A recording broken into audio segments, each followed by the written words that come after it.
Návšteva kazašského prezidenta Nursultana Nazarbajeva na Slovensku sa nezaobišla bez incidentu.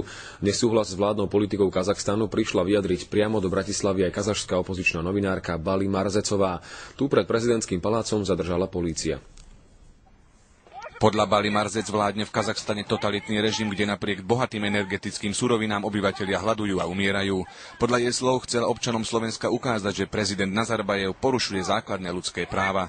Po príchode kolóny vozidiel do prezidentského paláca v Bratislave pristúpili k novinárke policajti a z verejného priestranstva, kde mala magistrátom povolenú demonštráciu, ju odviedli. Polícia k tejto veci bude informovať neskôr. V prípade, že novinárka nepropagovala extrémistické hnutia a zdržala sa rasistických prejavov, polícia podľa právnika konala protiprávne. O pani, ktorá bola na námestí, mala demonštráciu alebo zhromaždenie riadne ohlásené, povolené od kompetentných orgánov, neporušila žiadny právny predpis a teda zásah voči nej nemá oporu v zákone.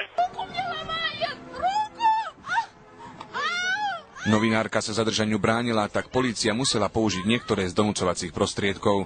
Podľa neoficiálnych informácií dôvodom zatknutia bolo rušenie verejného poriadku. Michal Satmári, Teatry.